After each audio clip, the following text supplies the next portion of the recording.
منافق لوگ منہ پر مسکراہٹ اور دل میں غصہ رکھتے ہیں۔ کسی کی بیٹی کو اتنی ہی تکلیف دو جتنی اپنی بیٹی کے لیے سہ سکو، ورنہ دنیا گول کیوں ہے، اللہ تمہیں سمجھا دے گا۔ اسے شوہر یا ساتھی بنو کہ کل اگر اپنی بیٹی کا نصیب مانگو تو شرم نہ آئے۔ اپنوں کو ہمیشہ اپنے ہونے کا احساس دلاؤ، ورنہ وقت آپ کے اپنوں کو آپ کے بغیر جینا سکھا دے گا۔ دکھ تب ہوتا ہے جب ہماری نیت صاف ہو اور اگلا ہم کو غلط سمجھے۔ ہماری زندگی میں وہ شخص سب سے بہترین ہوتا ہے جو ہمیں اس وقت بھی سمجھتا ہے جب ہم خود بھی اپنے آپ کو نہیں سمجھ پاتے۔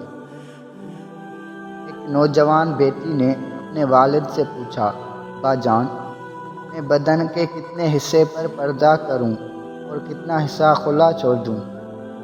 والد نے جواب دیا، بیٹی، بدن کے جتنے حصے پر جہنم کی آگ برداشت کر سکتی ہو اتنا حصہ کھلا چھوڑ دو۔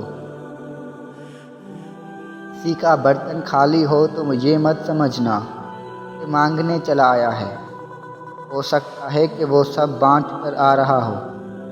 دنیا میں دو طرح کے درد ہیں، ایک وہ درد جو آپ کو تکلیف دے اور دوسرا وہ جو آپ کو بدل دے۔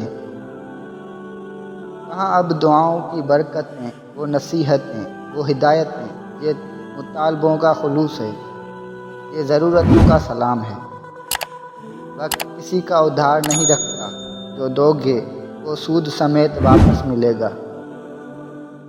جو کسی کے ساتھ زیادتی کر کے اپنے لیے عزت چاہتا ہے تو اللہ اسے اپنے انصاف کے ذریعے ذلت دیتا ہے۔ جھوٹ بہت تیز دوڑتا ہے لیکن منزل پر سچ ہی پہنچتا ہے۔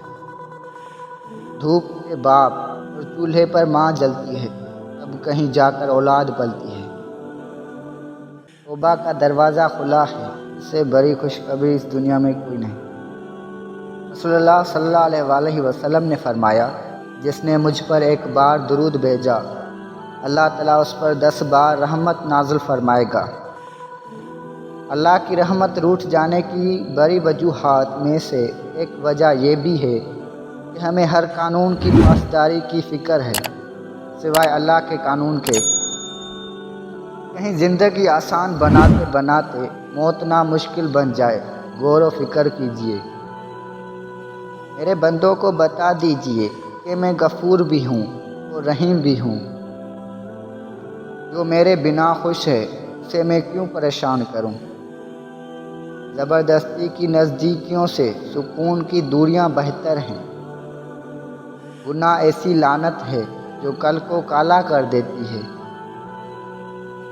اللہ کی اطاعت میں مر جانا اس کی زندگی سے بہتر ہے جو اللہ کی نافرمانی میں بسر ہو۔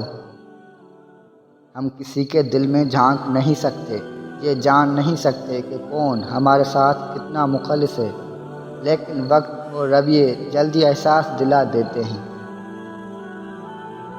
لوگ صرف خود کے سگے ہوتے ہیں۔ آپ ساری عمر کسی کے خیر خواہ ہو جائیں، بس ذرا سی غلطی، غلط فہمی یا بدگمانی کی دیر ہے، آپ کی بھلائی آپ کے خلوص سمیت منہ پر مار دی جائے گی۔ اگر آپ کا ضمیر اور نیت صاف ہے تو اس بات سے کوئی فرق نہیں پڑتا کہ کوئی آپ کو اچھا کہے یا برا۔ آپ اپنی نیت پر جانچے جائیں گے، دوسروں کی سوچ پر نہیں۔